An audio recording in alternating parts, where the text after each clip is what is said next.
자, 그러면 오늘 유대인의 절기 두 번째 시간 이제 무교절에 대해서 오늘 살펴보도록 하겠습니다. 여기 지금 이렇게 써 있습니다.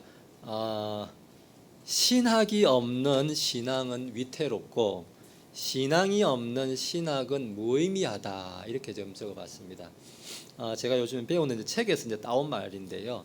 신학을 뭐 교리로 생각하셔도 될 것 같습니다. 신학이 없는, 교리가 없는 신앙은 위태롭다는 겁니다. 신앙만 있고 뜨거움만 있고, 쉽게 말하면 뜨거움만 있고 주여 주여 하고 뜨거움만 있고 교리라든지 신앙이 아무것도 없이 이렇게 하면 위험하다는 거예요. 잘못된 교리나 이단이라든지 이런 데 빠지기 쉽다는 거예요. 그렇지만 더 중요한 것은 신앙이 없는, 신학이 아니라 신앙이 없는, 믿음이 없는 그런 신학, 그런 교리는 아무런 의미가 없다는 거예요. 성경 공부를 백날 첫날 하고 성경 66권을 다 외운다고 하더라도 믿음이 없고 신앙이 없으면 아무 소용이 없는 거란 겁니다. 그냥 그거는 바벨탑을 쌓는 것이라서 무너질 것만 예정되어 있다는 겁니다. 그래서 우리가 이런 것들을 좀 생각을 하면서 이 시대에 우리가 무교절, 아무도 이 시대에는 율법으로서 지킬 의무가 전혀 없습니다. 무교절이 됐든 유월절이 됐든 이 시대에 이제 그런 걸 지키는 때가 아닙니다. 그 유대인들에 주어졌던 하나님께서 주신 이 무교절의 이 율법이나 이런 것들이 그 시대에는 왜 주어졌고, 그럼 이 시대에는 또 우리한테 어떤 의미로서 우리가 새기면서 신약 시대에는 무교절을 어떻게 지켜야 될 것인가, 믿음의 바탕을 두고 우리가 그런 것들을 이해하고 할 때에 이거 바른 좋은 신앙이 될 수 있다라고 지금 말씀을 드리는 것입니다. 그래서 지금 왜 우리가 무교절을 배우나 이런 것들 좀 궁금해 하신다면 이런 차원에서 좀 이해를 하면 좋을 것 같아서 조금 제가 적어봤습니다. 그리고 이제 무교절, 그러면은 무교절에 대해서 의미에 대해서 좀 살펴보겠습니다. 무교절이라는 것은 말 그대로 뭐 교자라는 것은 효모예요. 효모. 이렇게 발효를 시키는 효모거든요. 그래서 효모가 없는, 들어있지 않은 빵을 먹는 절기가 무교절이다라고 이제 말씀드릴 수 있습니다. 그리고 효모라고 하면 이제 요즘 말이고 옛날 분들은 이제 누룩, 이제 이렇게 이해하시면 좋을 것 같습니다. 지난주에 앞서는 우리가 이제 유월절에 대해서 살펴보았는데, 유월절이라는 건 뭡니까? 성도들의 구원을 위한 하나님의 계획이 이제 유월절이었고, 오늘 우리가 살펴보는 이 무교절은 그 구원을 받은 사람들에게 해당되는 이 성도들의 성화를 위해서 사는 동안에 이루어야 되는 그런 하나님의 계획에 대해서 무교절을 통해서 말씀해 주신다는 것입니다.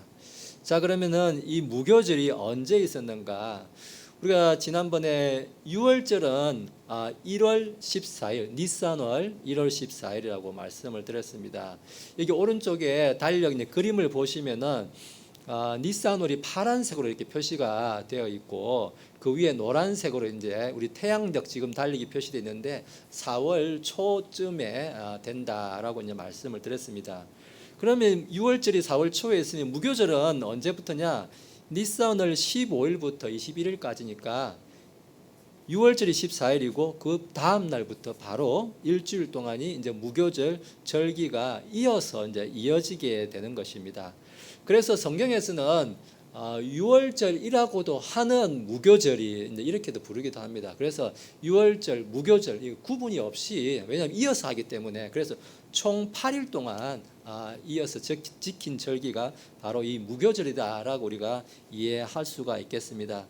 그래서 레위기 23장 6절과 8절의 말씀을 이렇게 한번 눌러보시면은 이렇게 기록되어 있습니다. 같은 달 15일은 주를 위한 무교절이니 너희는 반드시 1해 동안 누룩 없는 빵을 먹을 것이다 라고 이제 말씀이 되어 있습니다. 그래서 무교절은 6월절에 이어서 8일 동안, 총 8일 동안 지속되는 절기다라는 것입니다. 그럼 다음 슬라이드로 넘어가도록 하겠습니다. 자, 앞에서 말씀드렸다시피 무교절은 6월절을 제외하고 7일간 지키는 절기로서 그 1회 동안에는 누룩이 들어있지 않은 빵을 먹는다라고 말씀을 드렸습니다. 자, 우리가 6월절과 계속 비교하고 있는데 우리가 이제 유월절, 아까 유월절은 어떤 의미냐면은 성도들의 구원을 위한 하나님의 계획이라고 말씀드렸어요. 구원이란 건 뭡니까? 단 한 번 예수님을 구원자로 믿는 그 순간 단 한 번 일어나는 거지. 오늘 구원받고 구원받았던 건 내일 다시 잃어버렸다가 다시 또 받고 다시 또 받고 하는 게 결코 아니다라는 것입니다. 그래서 유월절이라는 것은 단 한 번의 그 그리스도의 죽음을 예표하는 것이 유월절이다라고 성경이 이야기합니다. 우리 로마서 6장에 가면은 6장 10절에 가면은 그분께서는 죽는 것을 통해 친히 죄에 대하여 단 한 번 죽으셨으나 살아계심을 통해 친히 하나님께 대하여 지금 부활하셔서 살아계신다라고 성경이 이야기하고 있습니다. 자, 유월절은 그러면은 이렇게 단 한 번의 그리스도의 죽음, 단 한 번의 구원을 이야기한다면은 무교절은, 오늘 우리 배운 무교절은 이 구원받은 신자가 행해야 될 그런 삶의 모습을, 반복되는 삶의 모습을 보여준다는 것입니다. 그래서 이 절기가 하루 동안 끝나는 것이 아니라 이게 보면 7일 동안 우리가 한다지 않습니까? 성경에서 7이라는 것은 완전한 전체 숫자를 가리키고 있어서 그 전 생애 동안 우리가 지키면서 살아야 될 절기가 이 무교절이다라고 이야기가 할 수가 있겠습니다. 고린도전서 5장 7절과 8절에서 보면 이렇게 말씀합니다. 그러므로 너희는 누룩 없는 자들인즉 새 덩어리가 되기 위하여 묵은 누룩을 제거하라, 이렇게 말씀하시면서 여기 8절에도 보면은 악의와 사악하면 누룩으로도 말미 오직 순수함과 진실함에 누룩 없는 빵으로 하자, 이렇게 말하고 있습니다. 그래서 7절기 동안 계속 누룩이 없는 빵, 그러니까 죄가 없는 그러한 삶을 살 것을 이 무교절을 통해서 말씀해 주고 있는 것입니다. 자, 그럼 무교절에 대해 이 무교절 절기에 성도들이 해야 될 일이 있습니다. 무엇을 해야 되냐? 먼저는 앞서 말씀드린 대로 누룩을 반드시 그 집에서 제거해야 된다라고 말씀을 드렸습니다. 출애굽기 12장 15절에서도 이제 같은 말씀을 이제 하고 있는데, 이건 너희 어린 양은 흠이 없고 1년 낸 수컷으로 하라. 이 말은 흠이 없다는 것은 이제 누룩을 제거하는 것을 예표로서 출애굽기에서도 이야기하고 있습니다. 자, 우리가 누룩을 계속 이렇게 무교절에 제거한다 하는데, 여기에서 우리가 주의해야 될 게 있습니다. 순서를, 그러니까 유월절과 무교절이 있는데 무교절이 먼저 오는 게 아니고 반드시 유월절이 먼저 온다라고 우리가 이제 그렇게 배웠습니다. 자, 그러면 이 순서가 왜 유월절이 먼저 오느냐? 그 의미는 우리가 구원의 의미가 유월절에 있기 때문에 무교절을 지킬 수 있는 것은 어떤 사람만 지킬 수 있느냐? 먼저 구원받은 사람, 유월절을 통해서 구원받은 자만이 이 무교절 절기를 지킬 수 있다라는 것입니다. 그래서 우리가 이거는 좀 우리 생활에 이렇게 우리 그리스도인의 생활에 적용을 하자면은 먼저 구원받은 다음에 성화가 이루어지는 거지, 나의 어떤 의로운 삶이나 이런 무교절의 의미가 담겨 있는 이런 거룩한 삶으로서 구원받는 게 아니다는 거죠. 그래서 무교절이 먼저 온 것이 아니라 유월절이 먼저 옴으로써 먼저 구원받고 구원받은 다음에야 우리가 성화가 이루어진다라는 것입니다. 그래서 행위로서는 결코 구원이 이루어지지 않는다. 행위는 구원받은 자의 마땅한 믿음의 행위가 나올 뿐이다라는 것입니다. 자, 그러면 이제 무교절에 이렇게 누룩을 제거하고 누룩 없는 빵을 먹게 되는데 어떤 종류의 빵을 먹는가? 이게 성경에서 신명기의 말씀에서도 신명기 16장 3절에서도 보면은 그들이 먹는 빵이 고난의 빵이다라고 이야기하고 있습니다. 여기 신명기 말씀을 좀 읽어보면은 그것과 아울러 누룩 있는 빵을 먹지 말고 이래 동안은 누룩 없는 빵, 곧 고난의 빵을 그것과 아울러 먹을지니라. 이는 내가 이집트 땅에서 급히 나왔기 때문이니 이로써 내 평생 동안 내가 이집트 땅에서 나온 날을 기억할 것이니라. 여기 지금 고난의 빵을 먹는다라고 이야기하고 있습니다. 그 고난의 빵은 왜 고난의 빵인가? 이 이집트 이 속박 가운데서 광야 40년을 지나왔던 그 시간들을 돌아보면서 이 고난의 빵을 먹을 때 그 때를 잊지 말고 이 평생에 사는 동안 항상 그 때를 생각하면서 살아라는 그런 의미가 이 고난의 빵이라는 그 단어 안에 이제 담겨 있다는 것입니다.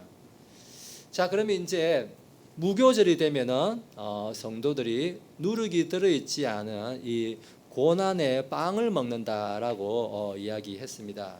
그리고 또 앞에서 말씀드렸던 게 이 무교절은 그냥 뚝 떨어져 있는 것이 아니라 유월절과 서로 바로 이어서 이제 절기가 이어진다고 말씀을 드렸는데 서로 뗄래야 뗄 수 없는 불가분의 관계가 있다는 것입니다. 지금 다음 슬라이드입니다. 유월절이 먼저 있고 그 다음 날 이제 성화가 있다는 것은 우리가 구원을 받았으면은 구원받은 것으로 끝나는 것이 아니라 구원받은 다음에 이 무교절의 의미, 성화가 반드시 뒤따라야 된다라는 것을 함께 보여주고 있다는 것입니다. 이 절기가 끊어져 있는 것이 아니라 서로 바로 연결됨으로써 구원받은 사람이라면은 누룩이 들어있지 않은 삶이 바로 이어서 나와야 된다라는 것을 우리가 이 절기를 통해서 이해를 할 수가 있는 것입니다. 이제 이것을 좀 추가로 설명을 드리자면은 우리 로마 카톨릭이라든지 이런 데서 보면은 그들은 이제 뭐 김대건 성인 뭐 이렇게 부르지 않습니까? 어떤 바울 성인 뭐 이렇게도 부르기도 하고 이 사람들은 뭐 마리아 성인 이제 이렇게 부릅니다. 성인이라고 부르는 거를 그 사람들은 어떤 거룩한 행위를 하고 죽은 사람들에 대해서 성인이다 이제 이렇게는 부르긴 합니다. 뭐 성스러운 사람이다 하는데 성경은 그런 성인이라고 부르는 사람을 영어로는 뭐라고 부르냐면 saint라고 합니다. saint. 그리고 saint. 그 실제로 뭐 그 사람들 성인 김대건 하는 그걸 영어로 쓰면 saint 김대건 이렇게 표기를 해요. saint.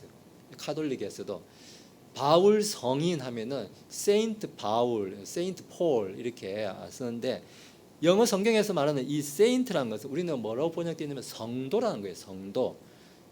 우리가 성도를 그러니까 우리가 말하는 성도를 로마 카톨릭의 이 사람들은 성인이다 이제 이렇게 말하고 있는데 거룩한 행위를 하고 죽은 사람으로 말하지만 성경이 말하는 그런 성인은 세상에 없다. 죽은 사람이 아니라 살아 있는 사람들을 우리는 성도라고 부른다. 성경은 이야기하고 있습니다. 로마서 1장 7절에 가면 이렇게 말하고 있습니다. 로마서 1장 7절에 가니까 바울은 로마에서 하나님께 사랑을 받고 성도로 부르심을 받은 모든 사람에게 편지하노니 이렇게 이야기합니다. 지금 성도로 부르심을 받은 사람들에게 편지하는 이 사람들은 죽은 사람이 아니라는 거예요. 천주교나 카톨릭스 말한 것처럼 어떤 선한 일을 하고 이미 죽은 사람한테 쓰는 것이 아니라 이게 성도란 것은 세인트란 것은 이 땅에서 현재 살고 있는 사람들을 가리킬 때 성도다라고 이야기하고 있다는 것입니다. 고린도전서 1장 2절에서도 마찬가지 이야기합니다. 고린도에 있는 하나님의 교회 곧 그리스도 예수님 안에서 거룩히 구별되고 성도로 부르심을 받은 자들과 또 각처에 예수 그리스도로 우리 주 곧 그들과 우리 주 되신 분의 이름을 부르는 모든 자들에게 편지한다라고 이야기하고 있습니다. 그래서 성경이 말하는 성도, 성인 이런 건 살아있는 삶. 그래서 우리가 어떻게 성도는 뭐냐? 살아서 이런 무교절의 의미를 지키는 사람들, 누룩 없는 삶을 사는 사람들을 가리킬 때 성경은 성인이다, 성도다, 세인트다 이렇게 지금 부른다라고 말씀을 드릴 수가 있는 것입니다. 자, 그러면 이제 우리가 끝으로 다가가고 있는데 벌써 성도들의 이 성화, 우리가 성화된 삶을 이제 살아야 되는데 성화라는 것은 그렇습니다. 조금 이제 단계별로 좀 나누어서 우리가 생각해 볼 수가 있습니다. 우리가 아까 이제 오전에 예배 시간에 하나님께서 그러니까 사람의 몸을 입으시고 사람 안으로 이렇게 들어오셨다고 해요, 그죠? 그래서 그걸 창조라기보다는 위치적으로 그죠? 위치적으로 사람의 위치로 이제 오셨다라고 이제 말씀을 드렸는데 그래서 우리가 마찬가지입니다. 복음을 받아들이고 예수님을 구원자로 믿고 복음을 받아들이면은 그 순간에 우리는 성령님에 의해서 하나님께로 분리가 된다는 거죠. 그런 의미로서 우리는 위치적으로 우리가 몸을 입고 살고는 있지만은 구원받았다는 그런 의미로서 위치적으로는 우리가 완전히 성화된 거랑 마찬가지인 거예요. 사실은 왜 완전히 구원받았다는 이미 우리 구원의 보장이 구원이 보장됐다는 측면에서 위치적으로는 구원받은 것이다 이야기하고 있는 것입니다. 데살로니가 후서 2장 13절에 가면 이렇게 말합니다.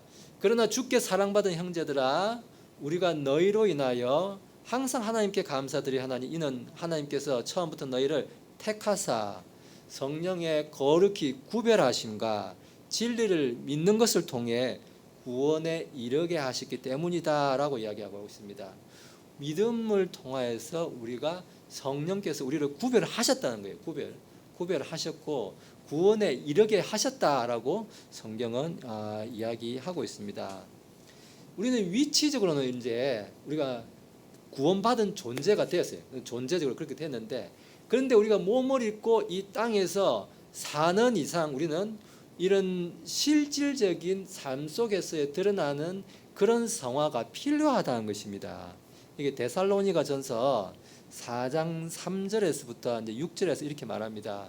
이게 3절에서 보면은 하나님의 뜻은 이것이니 하면서 이게 좀 줄여 보면은 음행을 삼가하고 또 4절에서는 자기 그릇을 소유할 줄 알아야 되고 또 5절에 가면 욕정의 욕망으로 하지도 말고 또 6절에서는 도를 넘어서 자기 형제를 속여 빼앗지 말라. 이런 삶 속에서 여러 가지 우리가 마땅히 구원받은 사람으로서 지켜야 할 것들이 이렇게 나와 있는데 이런 것들은 이제 실제적인 성화를 계속 사는 동안 이루어 가야 된다는 거죠. 구원받았음에도 불구하고 구원받았지만은 그런 것들을 실제적인 성화를 이루어 가야 된다는 것입니다. 다음 슬라이드 가시면은 자 그러면은 성도들의 성화에 세 번째 단계가 있습니다. 세 번째 단계는 이제 완전한 성화라고 하는데 우리 성도들이 지금 죽을 때까지 성화를 실제적인 성화를 해야 되는데 그럼 완전한 성화를 언제 이루느냐? 그런 거는 우리가 안 생긴다는 거예요. 이 삶에 사는 동안은 생길 수가 없다는 겁니다. 근데 한다고 믿는 사람들은 있어요. 그게 누구냐? 바로 알미니안주의라고 하는데 감리교에서는 이제 어떤 선한 일이라든지 구제라든지 이런 것들 통해서 완전한 성화를 이룰 수 있다고 믿는 사람들이에요. 근데 요한 웨슬레도 이제 그런 거를 이제 다루고 했는데 우리는 그런 건 알미니안주의인데 우리는 그런 것은 세상 사는 동안에는 이룰 수가 없다라는 것입니다.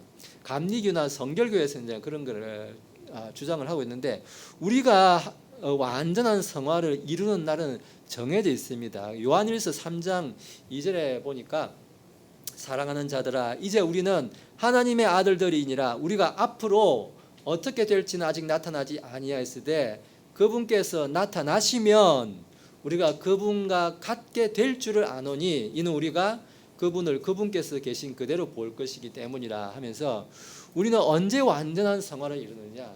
예수님께서 공중 강림하셔서 우리가 휴거되어서 올라갈 때 그 순간에 우리는 완전한 더 이상 이 몸에 있는 죄가 남아있지 않아요. 우리는 그때 영화로운 몸으로 변화되어서 이 땅에 남겨질 수 없는 몸으로 변화되어서 올라가기 때문에 그때 완전한 성화가 이루어진다고 이야기하는 것입니다. 특별히 우리는 이 땅에서 삶을 사는 동안 어떤 성화를 좀 이뤄야 되나 특별히 저는 제 생각을 좀 했습니다. 좀 이기적일 수 있는데 이기적이기보다 저를 생각하면서 좀 말씀을 찾았는데 에베소서 5장 가면 5장 25절에 가면 이렇게 말씀합니다. 남편들아 너희 아내 사랑하기를 그리스도께서 교회를 사랑하사 교회를 위하여 자신을 주신 것 같이 하라. 저는 특별히 제게 좀 주시는 말씀이다라고 생각합니다. 특별히 이 말씀에 앞서서는 이제 아내들에게 이제 당부하는 말씀이 남편들을 섬기는 것을 또 주님을 대하듯이 해라는 말씀이 있지만은 그 말씀이 앞서서 먼저 남편들도 마찬가지로 그게 주님을 대하는 것보다 저는 더 어려운 게 그리스도께서 교회를 사랑하사 교회를 위해 자신을 주셨다는 건 뭡니까? 죽기까지 사랑을. 예수님이 교회를 자신을 주셨다는 것은 자기를 내어드렸다는 것은 죽으셨다는 것을 말씀하시는 거거든요. 그래서 남편들이 아내 사랑하기를 얼마큼 해야 되냐, 십자가에서 죽을 정도로 사랑해야 된다라고 말씀하시기 때문에 저는 개인적으로 이게 좀 더 어려운 거 아닌가 저는 그렇게 생각을 하고 있습니다. 예, 아무튼 이런 것들을 통해서 우리가 성화를 이루어가는 것이다. 완전한 성화는 예수님께서 재림하시는 그날 완전히 이루어질 수 있다. 나중에 이제 시간이 되시면 데살로니가전서 4장 제가 13절인 걸로 아마 기억하고 있는데, 예수님께서 재림하시는 그날이 참 재밌는 부분이 묘사가 되는데, 거기 찾아보시면은 모든 성도들을 데리고 오신다고 적혀 있어요. 예수님이 재림하시고 공중을 오시는데 자신의 성도들을 데리고 오신다고 적혀 있어요. 그래서 제가 좀 주석서나 찾아보니까, 그거 이미 찾아보니까, 우리 지금 성도님들이 죽으시면은, 저도 마찬가지로 죽게 되면은 우리 몸은 땅 속에 썩어지겠죠. 썩어지지만은 우리의 영과 혼은 어디로 갑니까? 저 셋째 하늘 하나님이 계신 우리 천국이라고 부르는 거죠. 그곳을 올라가지 않습니까? 올라갔다가 예수님이 오실 때 그 우리가 올라가 있는 그 혼이 예수님과 함께 이 공중 강림을 같이 온다는 거예요.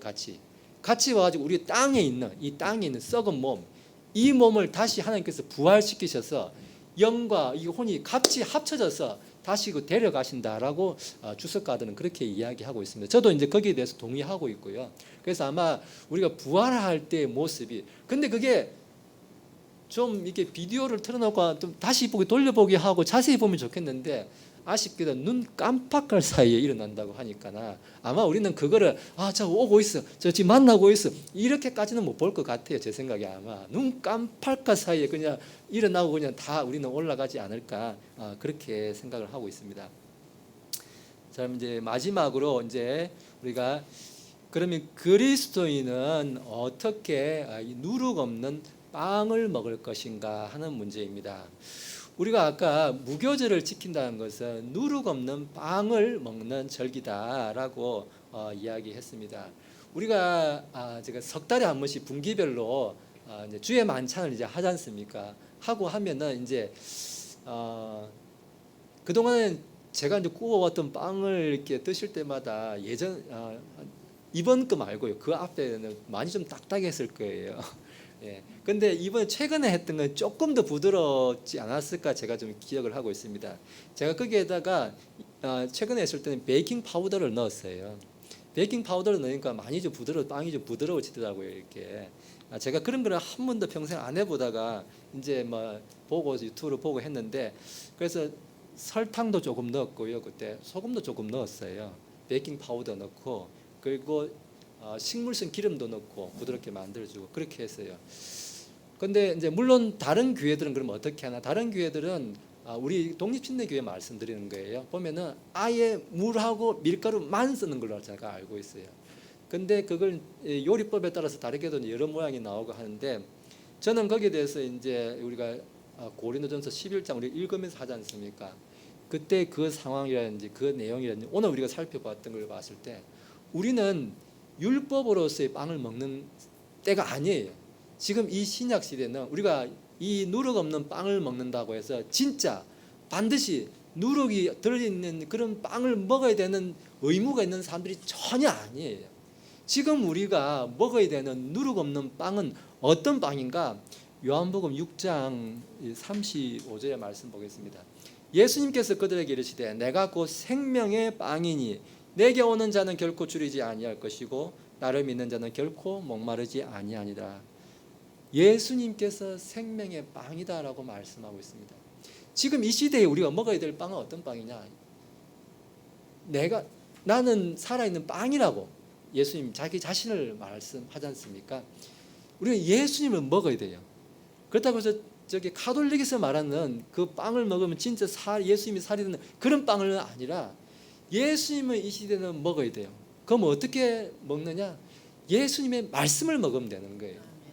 지금의 우리가 이 무교절 빵이라고 신약 시대에 주신 무교절의 빵은 뭔가?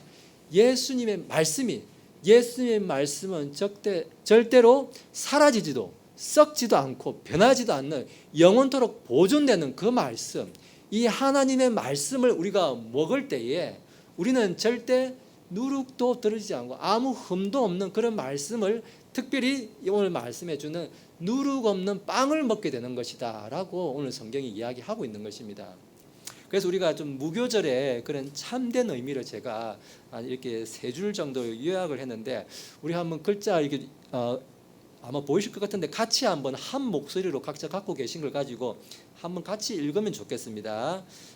시작. 하나님의 자녀들의 실제적인 성화와 영적인 성장은 기록된 하나님의 말씀을 통해 예수 그리스도를 먹는 데 달려 있다. 그러므로 우리가 성경 말씀을 먹을 때 우리는 또한 유월절 어린 양을 먹는 것이다.